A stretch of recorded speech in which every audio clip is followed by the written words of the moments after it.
Alors, ce qui est peut-être intéressant de rappeler, c'est qu'à tout âge, même si votre enfant ne vous montre pas qu'il a compris, il va falloir lui parler.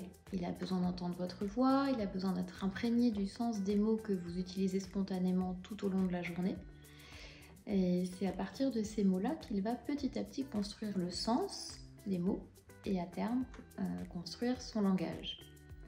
Donc dès la naissance, l'enfant va reconnaître la voix de ses parents entre toutes et va très tôt discriminer les sons de sa langue maternelle avant de pouvoir reconnaître des mots et éventuellement en produire. Donc, au départ, les interactions vont se faire par le regard, par le sourire-réponse éventuellement, et puis vers 4 mois, il va y avoir une variation au niveau des appels, des gazouillis, des pleurs qui vont se diversifier.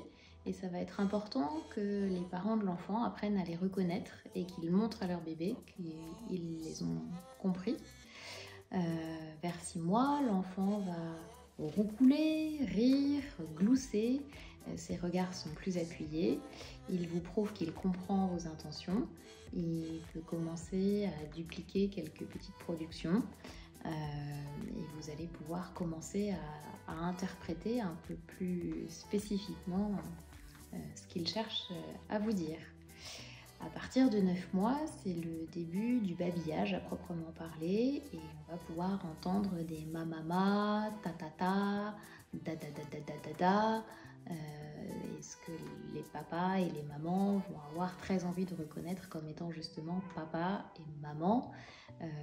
Voilà, donc l'enfant s'essaye en fait à des productions et c'est par l'interprétation que vont en faire les parents que ces premières productions vont petit à petit devenir des mots.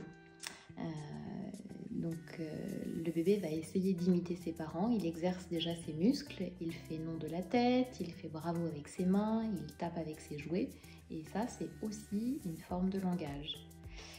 À partir de 11-12 mois vont apparaître les premiers mots à proprement parler, donc il va falloir les encourager bien sûr, montrer la joie qu'on peut avoir d'entendre et reconnaître les premiers mots. C'est ça qui va donner l'élan à l'enfant de s'essayer à de futurs autres mots. Voilà, mais quoi qu'il en soit, il va être très important de considérer votre enfant comme un interlocuteur à part entière, quel que soit son âge, en sachant qu'il comprend bien plus de mots qu'il n'en utilise. Vers 18 mois, il va exprimer ses idées en juxtaposant 2 ou 3 mots. Et il va falloir l'aider en lui proposant des petites phrases simples en accord avec la situation qu'il vit et que peut-être il cherche à formuler. Ces phrases seront mieux construites, son vocabulaire va s'enrichir petit à petit. Alors d'un enfant à l'autre, ça va être très variable. Pour certains, ça va être très rapide. Pour d'autres, ça va être un petit peu plus lent. C'est important de respecter le rythme de l'enfant, quoi qu'il en soit. Voilà, donc dans un premier temps, l'enfant va se nommer par son prénom, ou alors il va dire moi, puis petit à petit, il va pouvoir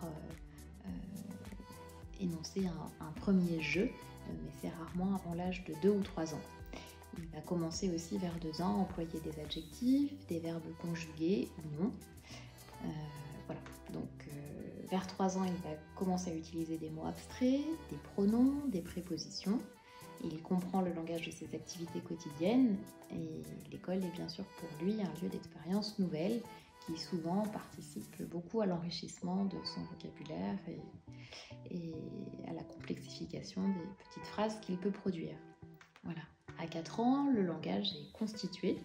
Votre enfant comprend ce qu'on lui dit et exprime correctement ce qu'il pense. Il peut néanmoins avoir des petites difficultés éventuellement d'articulation qu'un ou une orthophoniste pourra aider à corriger si besoin. Voilà, c'est jusqu'à 12 ans en fait que les structures de phrases vont encore s'affiner, que le vocabulaire va s'enrichir et c'est pour ça que ça va être important pendant toute l'enfance que les parents et les adultes qui sont en interaction avec l'enfant soient attentifs et vigilants d'enrichir toujours un petit peu plus leur production afin d'aider l'enfant à acquérir du vocabulaire nouveau, des tournures de phrases nouvelles, à gérer aussi tout ce qui est substitution pronominale, comprendre des choses de plus en plus complexes. Voilà.